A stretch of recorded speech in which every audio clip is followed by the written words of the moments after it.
In today's video, I want to introduce you to my sewing machine. It is a Kenmore model number 158.13413. It was made in Taiwan, Sears and Roebuck, and it was made in the late 1970s. It is an 8-stitch model. When I bought this machine from the marketplace, because I was looking for another machine,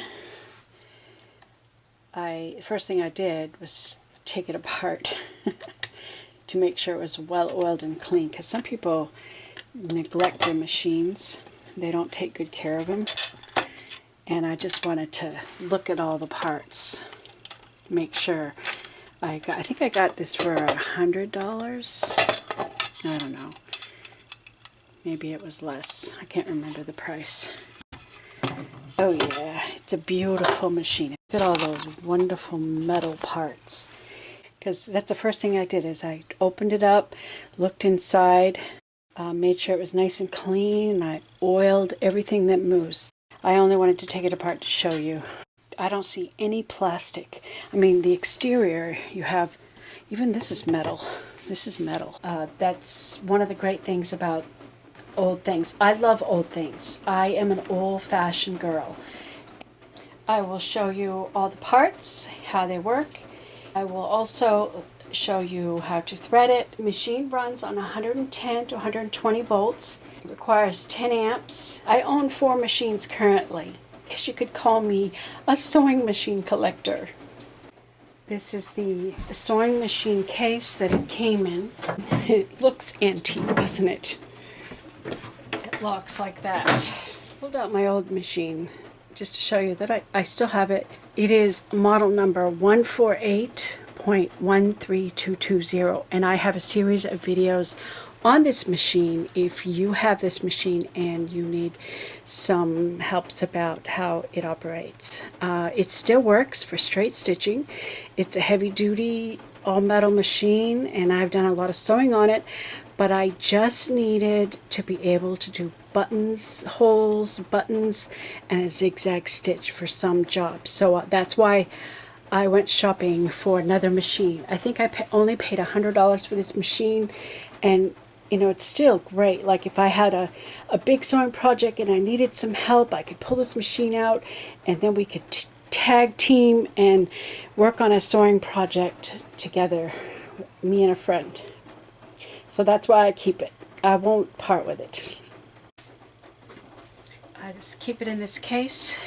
This is a vintage machine, which almost makes it an antique. I actually do have 2 antique sewing machines as well.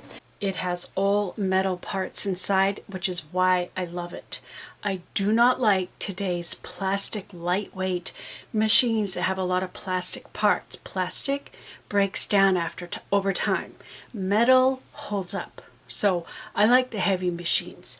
They are much better sewing machines, and if they're well taken care of with just some occasional dusting and oiling, they will last for years and years and years. Here's the power switch. This is the reverse button. You just press down for reverse. This one just has a few extra features than the other one. One of the things that it has, pull-out piece, so that if you need to sew a small item, you can fit it right around here, like a sleeve, for example. And because that comes off, it makes it a whole lot easier to get in to change the bobbin, which is something I need to do right now because I'm all out. Another feature that I love about this machine is how fast it can sew. This has multiple speeds, so I can go slow or medium or super fast, but most of the time I don't use the super fast because I would lose control with my sewing. It's useful for threading the bobbin, and that's where I'm going to show you how fast it is. Threading the bobbin, it crosses over like this. Okay, here's my bobbin. I insert the end through one of these holes, and I hold on to that string as I place it on top. Continue to hang on to the string and slide it over just like that. And I like to hold on to the string just to get it started. And I'll just step on the press foot a little bit. Okay, now that I got it started, I can let go. I don't like that. I'm just going to cut that off. What I want to do is on this end, I'm going to loosen this. That way my needle won't go up and down while I'm threading the bobbin, because it's unnecessarily. There's nothing in the way, my needle's not going to get broken, but it's just a smart idea to loosen the wheel. I can go slow, or I can go really fast. But foot all the way down. But see how that wobbles? If I'm not careful, it'll fly right off. And go a little bit slower.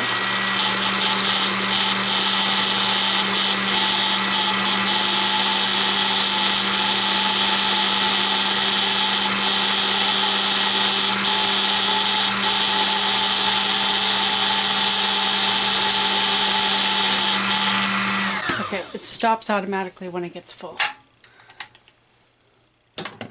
I like that I can fill a bobbin really fast. Threading the machine, sometimes it gets wrapped around there. That's something to keep an eye on.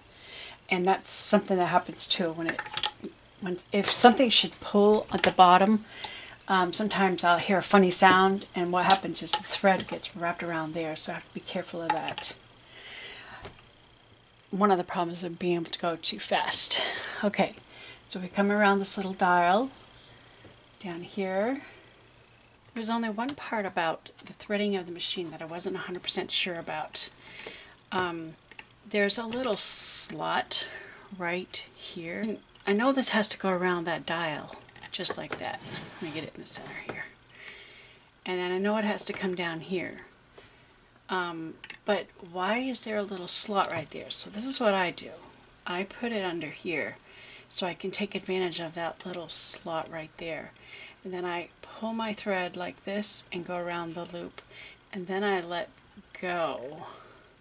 So the thread actually goes underneath, comes out here, and then it wraps around and goes down. And that has been working for me. Why would there be a little slot right here if you weren't supposed to use it?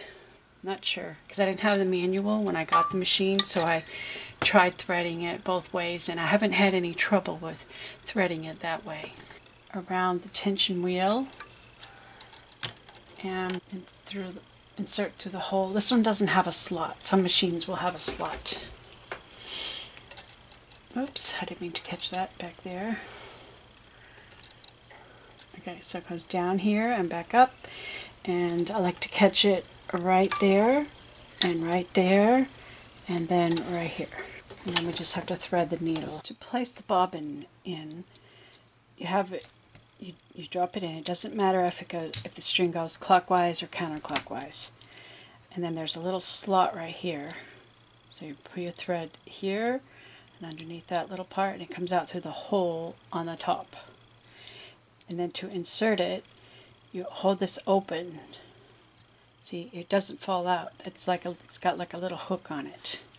So you hold that bar open, and this little arm fits in the little slot up top.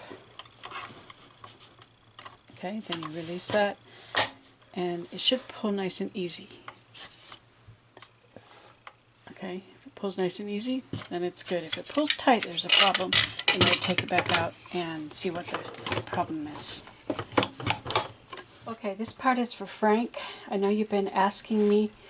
You would place your foot on this end and press down.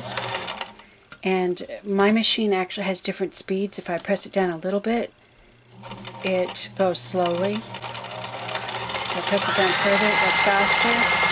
And this is all the way. That's what it looks like. It's called the speed controller.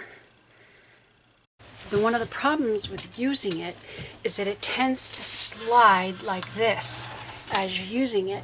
It slides across the floor because the floor is slippery. So I had to come up with a solution. I put a block so that when I use it, it won't go anywhere. It stays put. And that's how I prevent it from sliding. It's nothing fancy, just an old block from the woodwork shop. Just a 4x4. But I had to do something because it kept slipping. So it kind of fits in this little slot.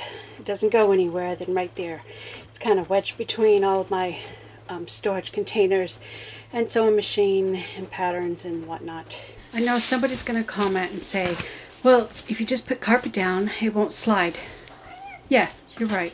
That would work, except I don't like carpet.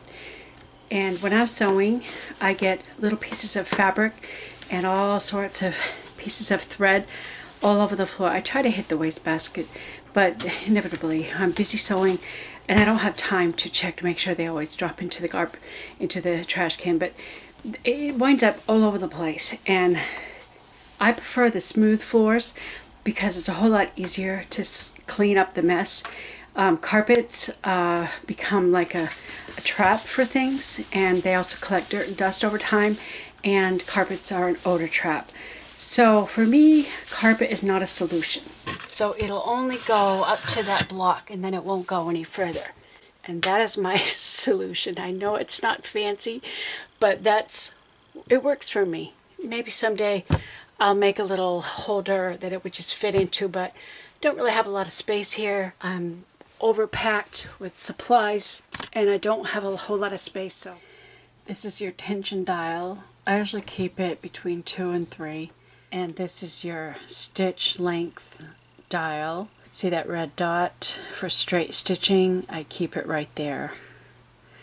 And then you can turn this to determine how long your stitches are. This dial right here sets your stitch length. It's how many stitches per inch. 12 stitches per inch, 8 stitches per inch, 6. This is like for a basting stitch. Normally I sew between here or here. Now if you want a lot of stitches, this is a lot of stitches between the inch. But normally you pretty much keep it right there. So I started off with 12 stitches per inch. Then I went to really wide stitches, so they're much longer. And then I finished off with really tiny stitches. And it was very easy to switch the stitch length as needed. And this is where we change from a straight stitch to a zigzag. You can decide how wide you want the zigzag. 1, 2, 3, or 4. Okay, at first the stitches, they're zigzagging, but because it was only at a 1, it didn't go very far. And then I went to 2, and then 3, and 4, and I put the stitches a little closer together, and then I widen the stitches out. So it's very easy to switch the width of the stitch, the length of the stitch, and it's as easy as that. When you're doing a zigzag stitch, you want to make sure that it has a slot here, not just a single hole.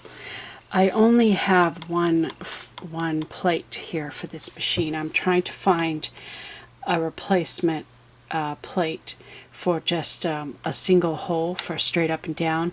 That's useful if you're sewing with really thin, delicate fabrics, because with this big slot, sometimes your thin fabrics will get stuck down in there and it creates a problem. So it's nice to have a single hole here for straight stitching only, but you have to be careful that you do not forget to change the plate when you switch from straight stitch to zigzag.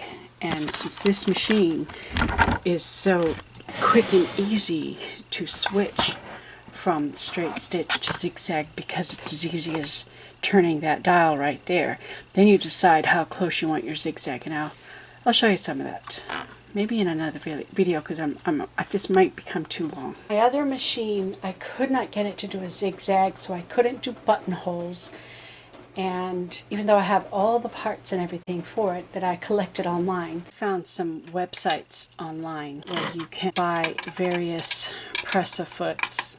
This is an embroidery or quilting or darning foot. These are just straight stitch foots. This is for doing zippers. That's for zippers. This is for zigzag or regular stitching.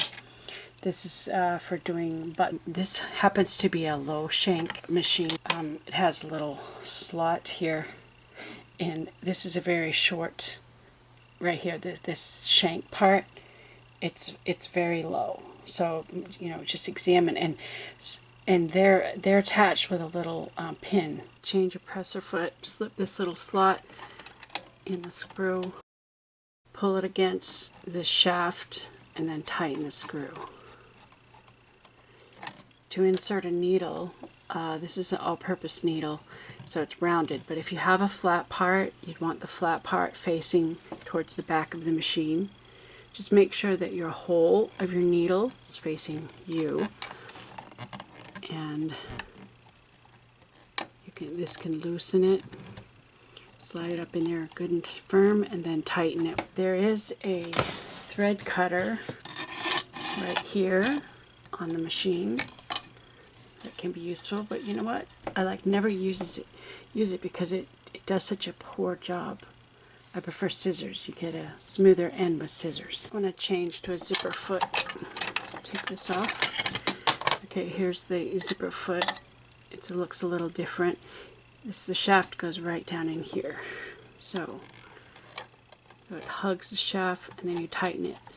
Now you notice that there is a screw on here so that you can slide this in different directions. This way you can get in the exact place you need to be. If you need to be on this side of the zipper, so your zipper's over here, or you need to be on that side, so you can place it exactly where you want it, and then you just tighten the screw. The other ones they fit just the same way. Okay, this is the embroidery foot. Again, it's these little two parts right here. You just go around behind and it hugs the shaft. And that's how that fits. So it's very easy to switch to the different foots. The only problem I've had with this machine is sometimes the foot would get loose. So the remedy for that is to tighten it to make sure that it's secure. Once you do that, then it doesn't happen when you're sewing. I do have some links I'm going to put in the description below where you can buy sewing machine parts, where you can even download an owner's manual for your particular machine. I was able to do that. I found the owner's manual because this didn't come with anything other than the case that it came in. It did not come with any extra plates or presser foots. Or in the next video, I'm going to deal with sewing machine maintenance, how to clean it so that you have a well-working machine. It's just a beautiful machine. It works beautifully. If you found value in this video, please hit the thumbs up because that helps me, and also hit the subscriber button. And I have a really cool sewing project that's coming up, and I just know you're going to love it.